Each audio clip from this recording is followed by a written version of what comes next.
आपण इथं चिंच घेतली आहे, माझी जुनी चिंच आहे 2 वर्षाची, त्यामुळे ती काळी पडली आहे.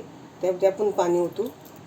शक्यतो जुनी चिंच घ्यायची, नवीन चिंच घेतली ना का ती भाजते, जुनी चिंच भाजत नाही. आता हे आपण थोड्या वेळ असंच भिजत ठेवूया. आपण चिंच भिजत घातली होती ती पाण्यामध्ये कुस्करून घेऊया. आपली चिंच कुस्करून झाली, जो चौथा राहिला तो आपण पिळून घेऊया. इथं चिंचेचं पाणी तयार आहे. आपण कढईत तेल तापत ठेवले, तेल तापलं का बघूया. तेल तापलंय आपलं. त्यामध्ये लसूण छान गुलाबी कलर येईपर्यंत परतून घ्यायचं आपल्याला. लसूण आपला परतलाय, त्यामध्ये आपण मसाले टाकून घेऊ. धनिया पावडर आणि इथं आपला घरचा मसाले तेलात परतून घेऊ. गॅस बारीक केलेला आहे मी, फास्ट गॅस नाही, बारीक गॅसवर मसाले परतून घेते. त्यामध्ये चिंचेचे पाणी येते. चिंचेचे पाणी गाळून घ्यायचं. त्यामध्ये एखाद्या आधी चिंचेचं साल राहिलेली असते, त्यामुळे ती गाळून घ्यायची.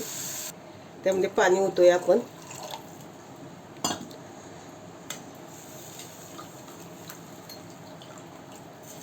अजून थोडंसं पाणी, चिंचेच्या कोळ्यानेच बघा किती घट्ट झाले. थोडंसं पाणी होते ते.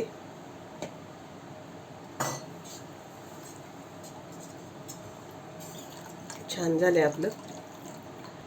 चवीनुसार मीठ मिक्स करून घेऊ. त्याला उकळी येऊन देऊ आपण. त्यामध्ये टोमॅटो टाकूया 1 कापून आणि आता उकळी येईपर्यंत आपण वाट बघू. इथे आपल्या रश्श्याला उकळी आली आहे, त्यामध्ये आपण बोंबील टाकून घेऊया. इथं माझी 2 वर्षाची चिंच आहे, त्यामुळे काळी आहे. तुम्हाला पाहिजे तुम्ही लाल कलरची चिंच आणून टाका, लाल कलर येईल. इथं रश्श्याला थोडासा काळा कलर आलाय, पण चवीला अप्रतिम लागतं. एकदा नक्की करून बघा घरी.